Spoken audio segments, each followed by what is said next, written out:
Live. So Benjamin, I was telling you, I was in Italy and I got two meetings that was really crazy for me. One was on a taxi and one was a guy who stopped me in the street. I have some following in Italy, so sometimes people stop me for, a selfie or say hi.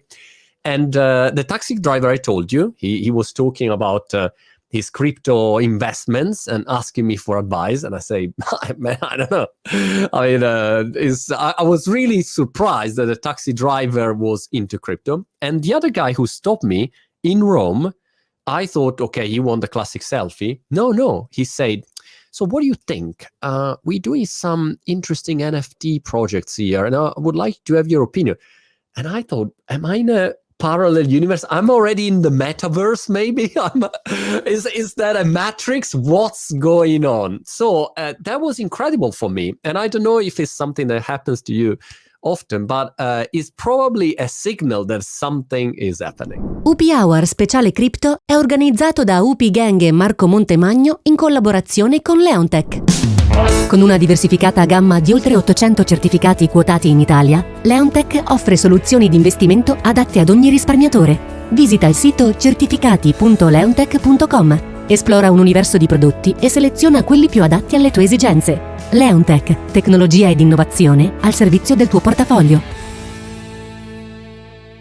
Yeah, totally. I think we're at the tipping point, right before the tipping point of a very, very significant revolution.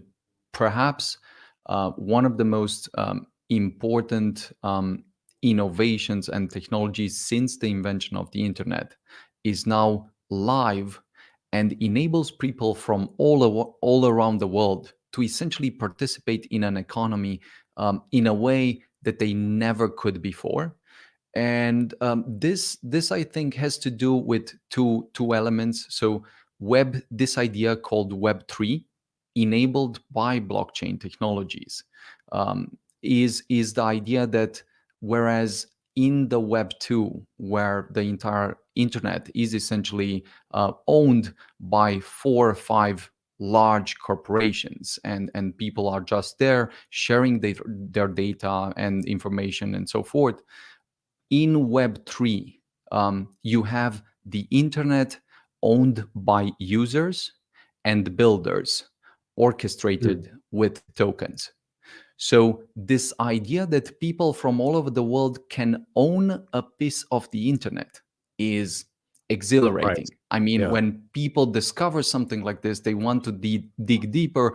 And of course, you'll have many projects attempting to create something more useful, more interesting. But if you look at it from let's say macro overview, it seems like this may well be the most important opportunity of our generation, both in impact and in economic upside. And we can basically dive in a few things. So what blockchains do and where are we on this time frame? What is Web3 and some of its implications, NFTs, metaverse, and DeFi, for instance, and maybe how Elrond ties into all of this. That I think that's the main point. Help us to understand what Elrond is doing for people who are maybe not aware of the project, and what also the difference if people say, other blockchains, there is Ethereum, there are different ones. So why Elrond is different? Sure. The goal of Elrond is to create the backbone for a high bandwidth, low latency, and transparent financial system, and then give anyone, anywhere easy access to this financial system. And the basic idea is essentially this. We currently have a financial system that is based on outdated technology and essentially perverse incentives.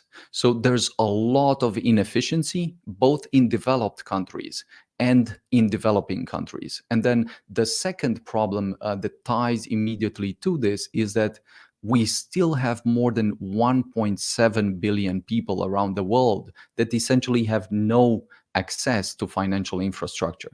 So what we're doing with Elrond is essentially focused on two things. We've built a blockchain architecture that is 1,000 times more advanced in terms of throughput, execution speed, and transaction cost compared to Bitcoin and Ethereum. What this means is essentially, if in Bitcoin you can process something like 7 transactions per second, and in Ethereum you can process something like 15 transactions per second, in Elrond right now we can process more than 15,000, and we can essentially process more than hundreds of thousands, because this is an essentially scalable architecture. And then the second element tying to this is a super wallet that we're creating that essentially simplifies the entire interaction with this technology, so that users don't have to learn rocket science. Because as cool as the technology is, if you have to learn rocket science to use it, then essentially you'll only have 5-10 people that know what the technology does and use it and so forth. But our core insight, and the reason why we're pushing as hard as possible, is the idea that if we can bring the next billion people in the blockchain space by simplifying experience and solving the performance problem, we're going to have a very similar moment to that of, on the one hand, the transition from dial-up to broadband in performance in the early days of the internet, and that of the web browser, where essentially everyone in the world could start playing a bit with the technology, exploring, and so forth. So this is extremely exciting, and this is why Elrond is uniquely positioned to enable all this revolution. You mentioned the ease of use and the simplicity. That is very important. And I give you this example. I think the other day I said, all right, what do we need to do if we want to add Michael Saylor style MicroStrategy, some of the balance sheet of the UK LTD company, one LTD company? We want to add some money, get Bitcoin as a store value. That's it. Well, I mean, in theory, it's easy. The truth is that everything is built to make it kind of difficult. It's not impossible. It's just difficult. I mean, you need an exchange company, business/enterprise corporate account. Then you need to do the KYC. Then you need to move the money from a traditional bank that doesn't like to move the money into exchanges. You have to move the money. I mean, and then the accountant call you and say, well, but now what is it? Is it capital gain? Is it? And you say, no, we just want to move, percentage of the money.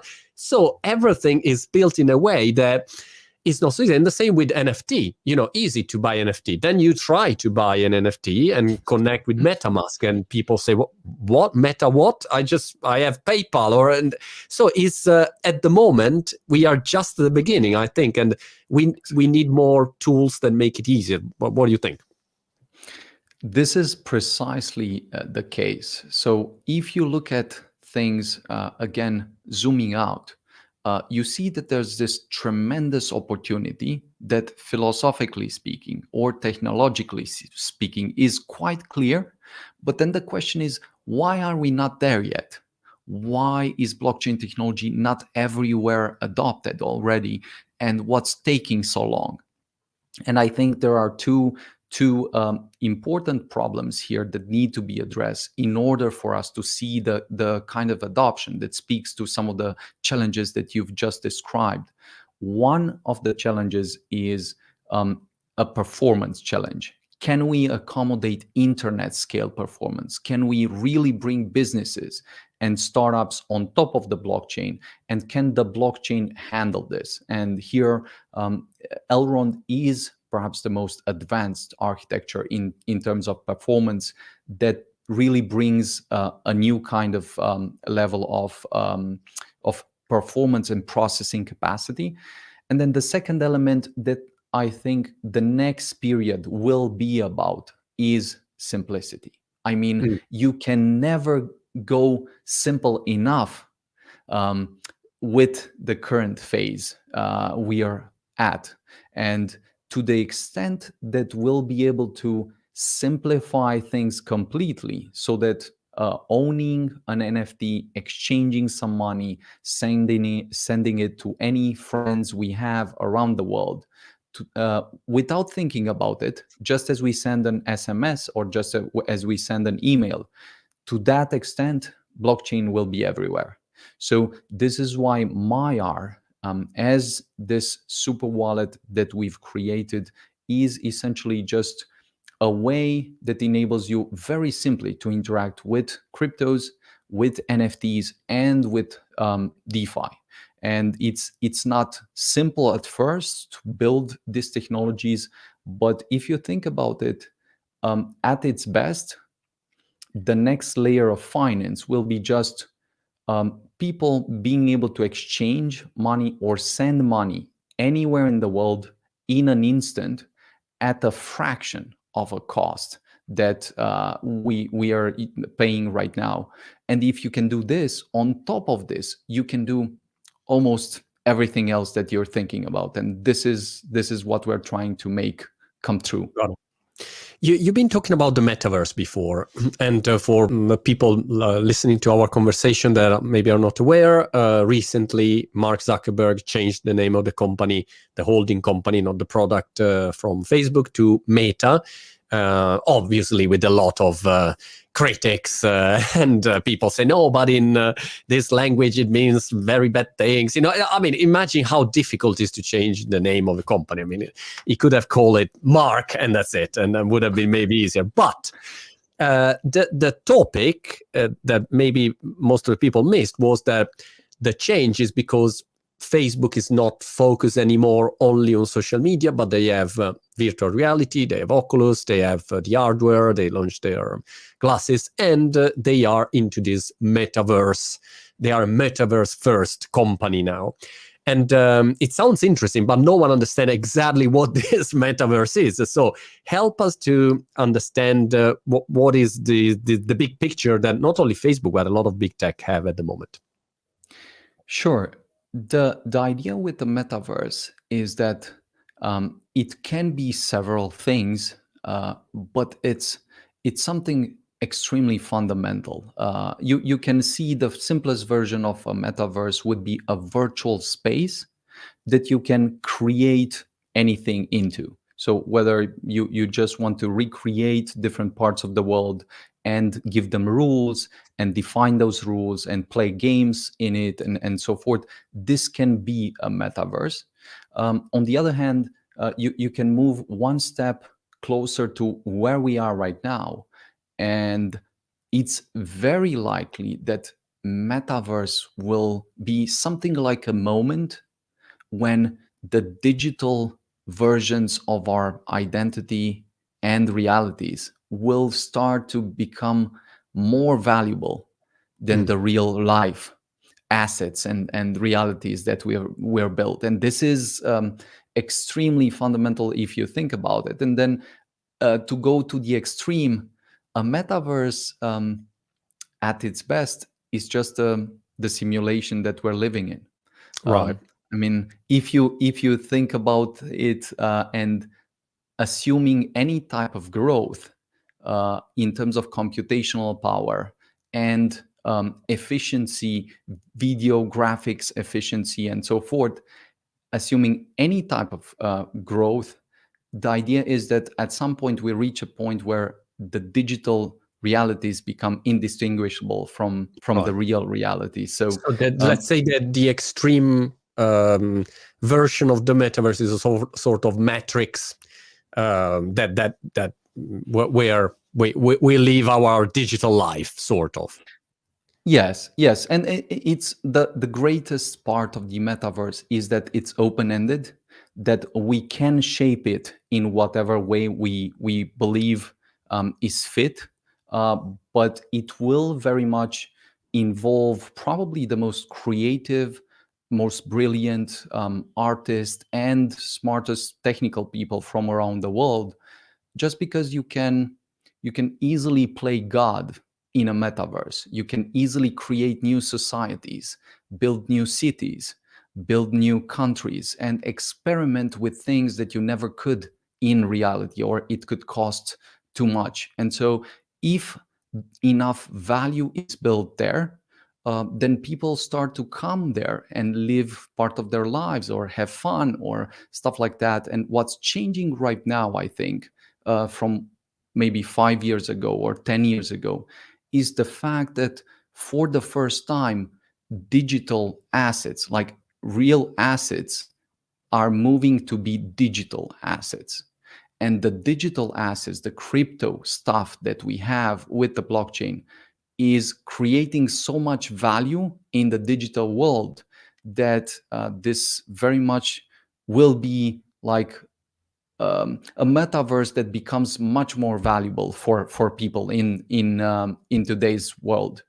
So I would expect that most people today, young people especially, will be able to earn hundreds of or thousands of times more money in the metaverse than they can earn in real life at this point, Right. which is Right. going to be surprising.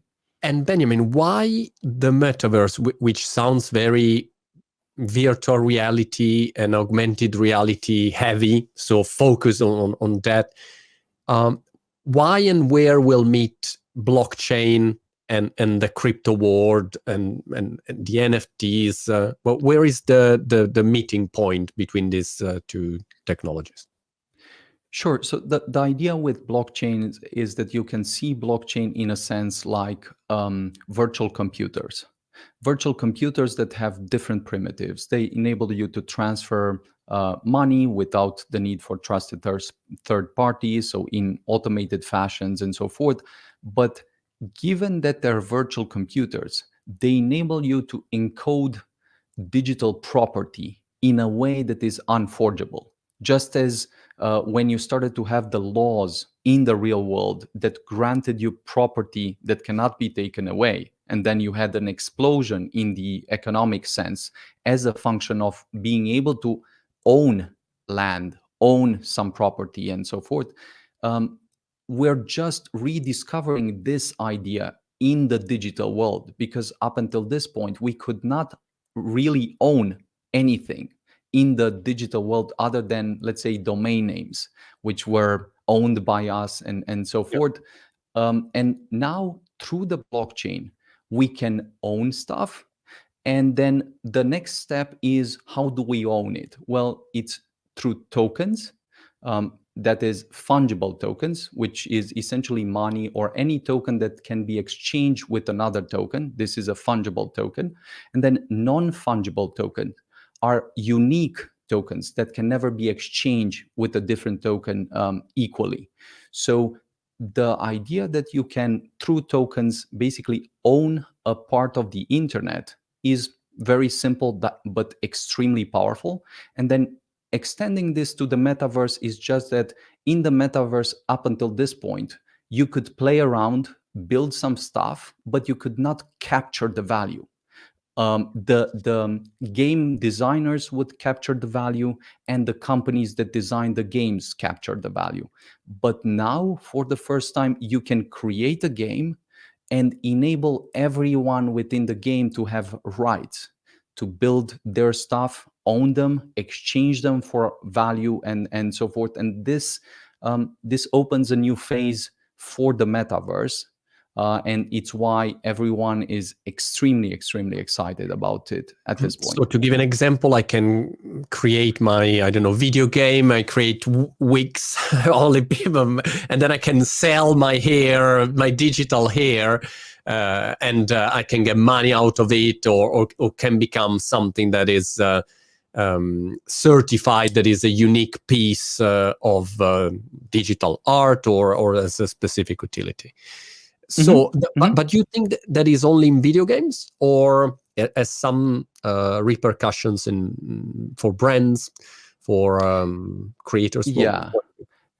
I think this will probably be the most important revolution for artists um, we've seen in history, because just like tech startups were for coders, NFTs are for artists all over the world, or creators all over the world. It essentially gives you a better expression, a better means of connecting with your community, of sharing ideas and economic value with your community, and takes away the intermediaries that would otherwise like cut you through, whether you're a musician, whether you're a writer, a painter, or a digital artist in or creator in whatever way. NFTs give you the ultimate way, the simplest way to connect with your community, share value with your community, and this is why they're super powerful. It goes well beyond the metaverse. It like this is why at first, when you have powerful technologies, people try to replicate what they have in real life. Yeah. So first, you want to replicate what you think you've seen before, and you want to move the old artists to the new digital space, and you think this will be the biggest market. But when the new technologies come, a new market emerges, completely new, something that you never thought would exist, and so forth. Of course, the old artists also find their way and always create new ways for them to express their value. But yeah, it seems like we're at this unique point when, due to crypto, blockchains, and NFTs and DeFi and so forth, we're seeing several parts of the economy just being absorbed to the digital world, and then new people starting to play with it. When I talk with someone, with the taxi driver or with anyone about this topic, at this point of the conversation, I always arrive a couple of critics. First one is, yes, but the regulation. So they will ban the technology. Governments will never allow this or that. So this is one main issue. And the other issue is climate. So are these technologies sustainable? These blockchains are very environmental unfriendly. These are the main critics that I receive. How do you answer to that? 2 points here. The great part is that Elrond, for instance, is one of the first blockchains that is fully carbon negative. I mean, not only carbon neutral, but carbon negative. Right. It's roughly 36,000 times more efficient than Bitcoin, and about 12,000 times more efficient than Ethereum. But going even beyond that, we've offset everything and went beyond that, so that you can create tokens, you can create NFTs and so forth, and know for certain that they are carbon negative. This Right. is a great important step. Incredible. How did you achieve that? Well, there are some clear ways that you can, for instance, calculate how much you have, what carbon footprint you have. You can offset that in several ways, and starting to do that as fast as possible, especially as a blockchain, it's great. This is the last step, and the first step actually was the most difficult: creating an architecture from scratch that has moved away from proof of work and has built on proof of stake, which is this very different idea where you don't have to have an arms race of computational resources so that people get faster and faster computers, because otherwise they cannot earn any money in, for instance, Bitcoin. The good news is we've seen a tremendous change even in the Bitcoin space and in the Ethereum space. So everyone is moving toward proof of stake on the one hand, and then people are moving even beyond that to offset their carbon footprint. And to your first question, the idea with regulation is that we've seen several moments throughout history when new and important technologies have come, and we know that regulation usually comes after the technology. The smartest countries will never try to regulate to death a technology that they see will bring a lot of value to the entire economy. Because, again, if we think about it fundamentally, everyone, any government, any central bank, any commercial bank, or any user from around the world will want services or a world in which they can transfer money in an instant with a trivial cost anywhere in the world. Like this is of no discussion. And then the question is, how do you do it in a way that's compliant, that is not getting into fights, unnecessary fights with the governments or with the central bank? And here we're very proactive, engaging in all kinds of conversations with the different governments and central banks and commercial banks. And we always like to underscore that this is not a zero-sum game. It's not like someone stealing from someone else and this is why we have to fight. This is the smallest version of what people see right now.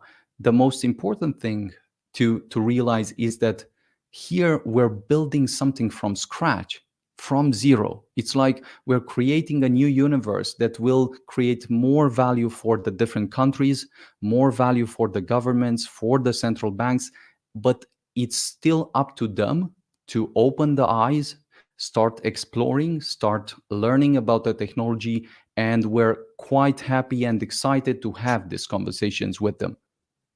Also, I think that when people think about regulation, they probably confuse crypto as a unique object, when crypto is like saying internet. What are we talking about? Are we talking about e-commerce? Are we talking about dating apps? What are we talking about?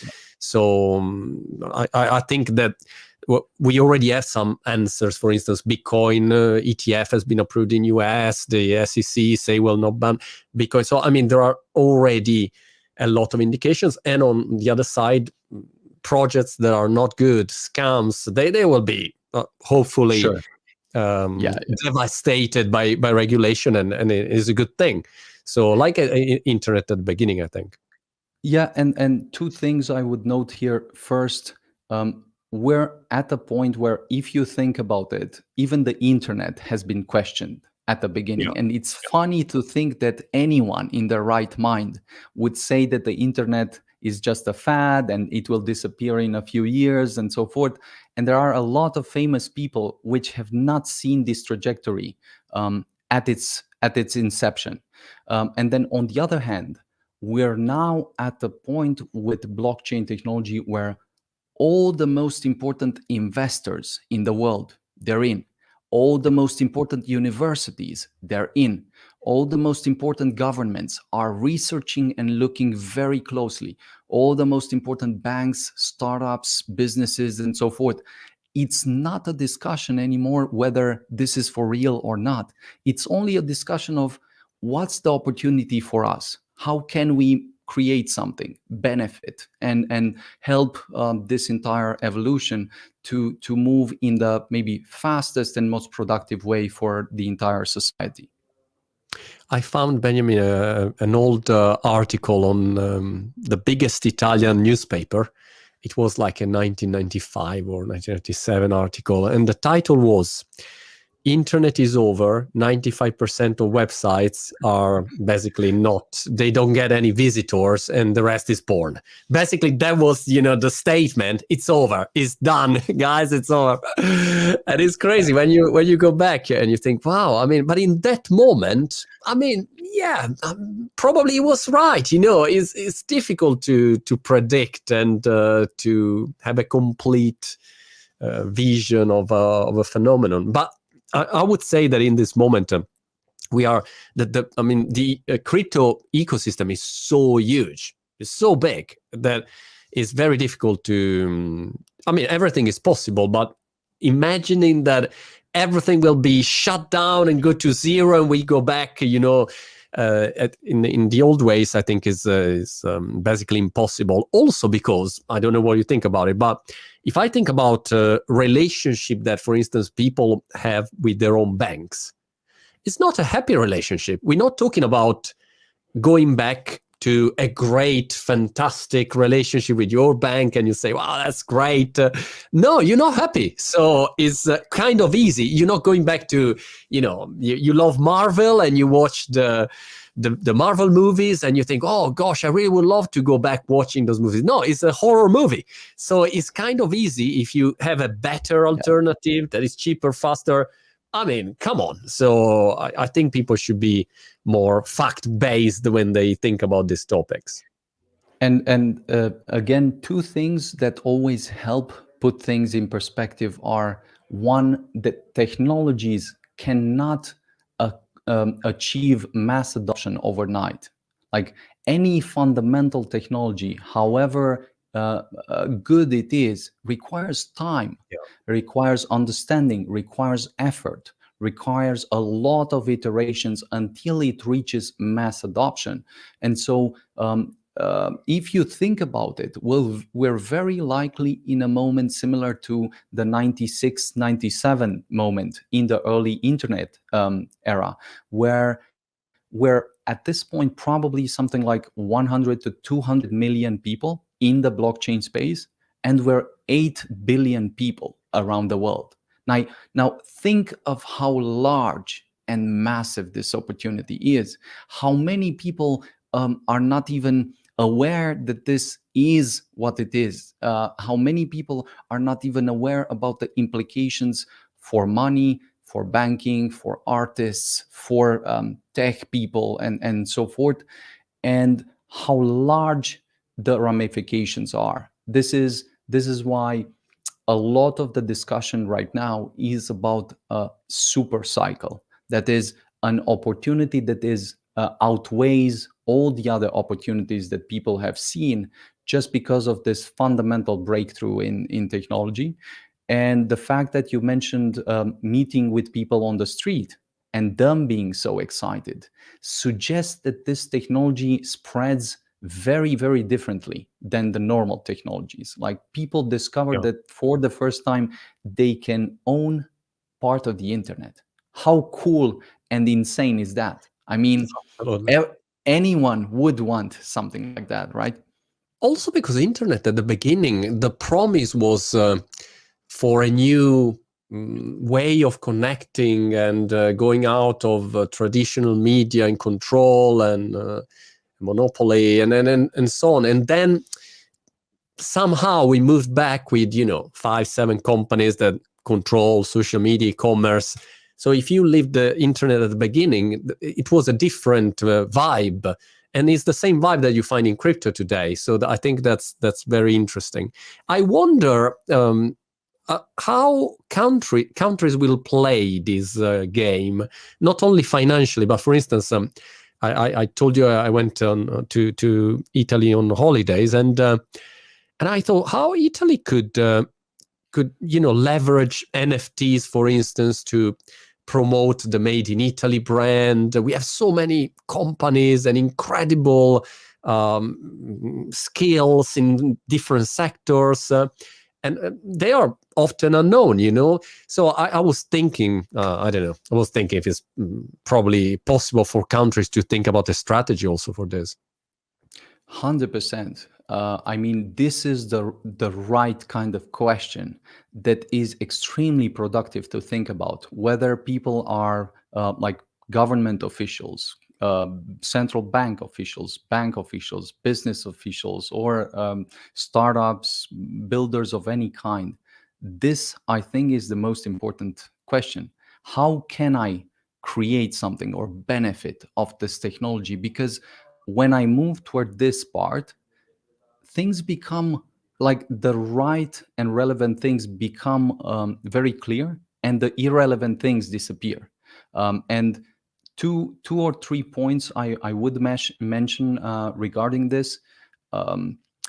Generally, I think we'll see two different games played at the grand geopolitical scale. First, a kind of Mexican standoff, where most of the relevant countries pretend this sort of does not exist, or Right. it's irrelevant or overstated as value and so forth. And then all of a sudden, things will shift to an arms race. Like there's a point at which when the first, one of the largest countries in the world, or one of the most productive, economically powerful countries in the world, makes a move, at that point, you don't have a way of saying no anymore. Yeah. It's just about how fast can I move to have a space in this digital world, to play a role in this digital world. And then the second element is, in the next 3 to 5 years, I believe we're going to see several crypto networks, and among them Elrond as well, that will outweigh the GDP of the different countries they were founded in, which Right. is Insane. going to change a lot of things, right? Societally, people will start earning their money on the internet, living their life on the internet in different virtual spaces and having fun and so forth. And it will create a lot of opportunities. Of course, we should be very careful not to reach a Ready Player One world, where we Yeah. don't only living in a sort of dystopian version of the future and so forth, but the opportunities are there, and the countries that think about it, like Italy and other countries in Europe and Romania and so forth, have an opportunity that is extremely unique. And the more they look into it, the more they can bring a lot of value to the citizens of those countries. What would you do if you were in Italy, who is Draghi, the prime minister, or if you are Boris Johnson in UK? What would you do? I would buy probably like 10 billion Bitcoin, and if he plays well, you repay the public debt, and that's it. Kind of easy. Anyway, you throw away 10 billions. I mean, easily if you are a country like Italy or another country. So, no, what would you do if they call you and say, "Look, we need a strategy. What are we going to do with this NFT, crypto, everything?" This is again a very good question. The idea is, I think, to do several things. One of the simplest would indeed be to take a large chunk of money that is like out of the budgets that you have, 1, 2, 3%. This is nothing in the grand scheme of Peanuts. things, but would give you an edge that could be insane for the population, for that particular country. So having a portfolio with exposure for as a first step, that's great. Second, creating a regulation so that the smartest people in the world that are building these things come in your country.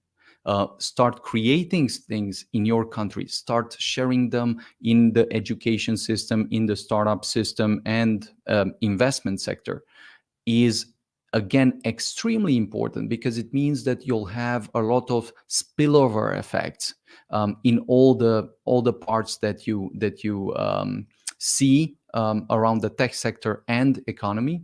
And then third, what's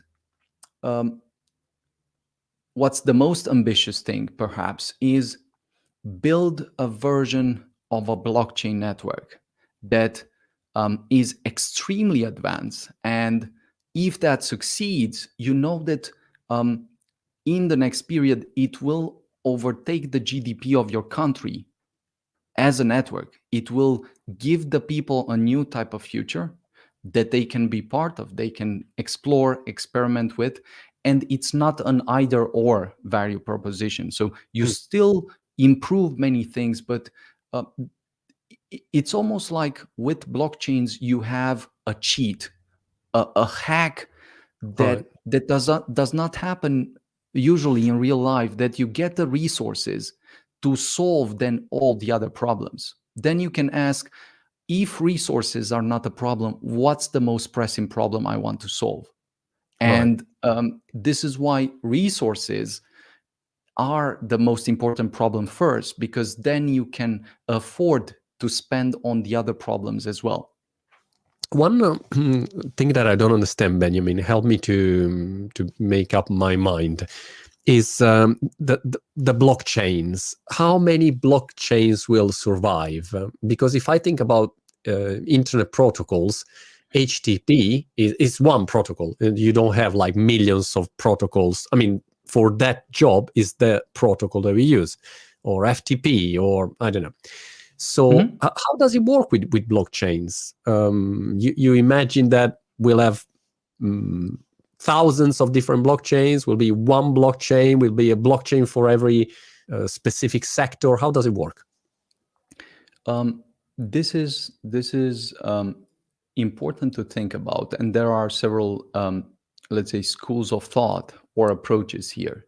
One, which I think is very simplistic and the least interesting, is that for some reason just one blockchain takes off, all of a sudden die off, and it's not clear why that one in a single fashion would take off and why the other ones would die off. On the other hand, if you zoom out and look over the longer term, it's clear that you have several use cases that you want to optimize for, and not all use cases are equal. Not all use cases require the same architecture. And the parallel to the internet would be that here in the internet, you had several protocols for different use cases. You had SMTP for email, and then you had some other services that were built on different other protocols. Of course, you could say that we're going to have the internet of value, and the internet of value, in the grand scheme of things, should be built on one blockchain, or maybe a better way of looking at it is having a kind of meta chain that connects all the blockchains or enables you to interact with the other blockchains. Because if you have interoperability across the ecosystem, then it's very, very simple. What I would say, on the other hand, and I do think will be extremely important, is blockchains that have no value, that have not created any kind of innovation and are just there trying to, let's say, pretend that they brought something, but there's no real substance to it. Those will disappear. It's very simple. To the extent that the community discovers the reality, they will move forward. On the other hand, fundamental breakthroughs that will enable people to essentially move money, as I said, in an instant, anywhere in the world at a trivial cost, and then be able to have NFTs and DeFi and so forth, which are just applications of the same principles. That blockchain that succeeds in doing this will take a lot of the great opportunity that we see ahead. And here, this is one of the elements. This is why we've built Elrond, and we've spent so much time in bringing this breakthrough to market. But then on the other hand, the second most important thing that's crucial is, what adoption do we have? Because at the end of the day, the entire market cap is only a function of number of users. If this is the entire market we have, then it's a small market. Like, this is everything we have. This is why the question is, how will we be able to bring the new users in? What new services that are super exciting, super compelling, that bring us new relationships to, as you said, our money, our assets, our time. And if they bring us, will we see a rapid adoption unlike anything we've seen in the world before?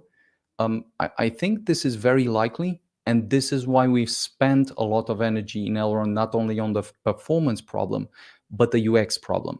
Because if we can create it, like simplify the entire interaction, at that point we can speak the language of the normal user, the user on the street, and the average internet user. And this is where the largest opportunity is. How many people are working at the moment on Elrond, and how many developers? I give it for granted, but maybe people don't know. So I think a few metrics that are important to have in mind is Elrond can scale. Elrond is built on two important breakthroughs. One is adaptive state sharding, and it's this idea that you can, instead of processing transactions in a serialized manner, you can divide and conquer. So you take a network, split it into several networks, you can parallelize transaction processing, and as an effect, you can, of course, process dramatically more than any other network. And so the second breakthrough is secure proof of stake. Just as we said, efficiency, computational efficiency, and security are part of it. And then we have 3,200 nodes distributed around the world that sustain and maintain the security of the network. Those nodes are essentially rewarded for the security they provide on the network with the eGold native token. And we have, even in the Mara application, about 500,000 users.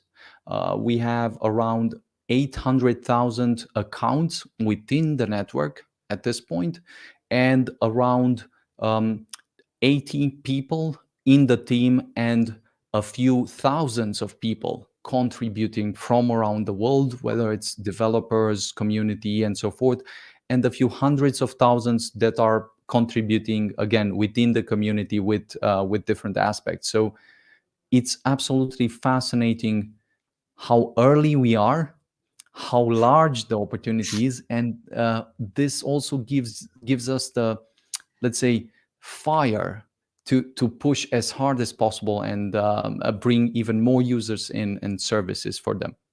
We went super long with our chat, but it was so interesting. And I have a final topic that I wanted to touch with you, which is automotive and blockchain, because I know that you were doing something interesting there, a partnership. Yes. So the idea is, again, blockchain enables transactions that can happen automatically between machines. So this is fundamental for autonomous vehicles. Autonomous vehicles, if you think about them, like your car will drive from home, go and charge itself. It will need to pay automatically and then move to the next step. Now, in order to do this securely and efficiently, you can use blockchains. And this is insanely more efficient and secure than anything we've had before. So this is one element. And then the second element is, of course, our discussion with Holoride, which combines this idea of a blockchain and the metaverse, and says, what if instead of wasting your time in a car or a vehicle of any kind when you have a long drive, what if you would just put some goggles on and would start exploring the world, would start playing with your friends, meet with them in the metaverse, maybe working something, maybe creating some value, exchanging that value in different ways. And when you start thinking about it like that, Holoride essentially changes the way people will look at rides, at any travel ride. So we're, of course, excited about them. And it's just one of the examples of where you'll see the technology take off really fast. That's interesting. I like to talk about Holoride to my kids, that during the ride they are my Holoride in the travel. It's like a virtual reality, but in real life. Yeah, no, definitely. It was really, really interesting and inspiring. Thank you so much, and good luck for everything. It was really great having the conversation, and would love to follow up and have you visit us at Elrond. So awesome. I'll see you soon. Thank you. Bye.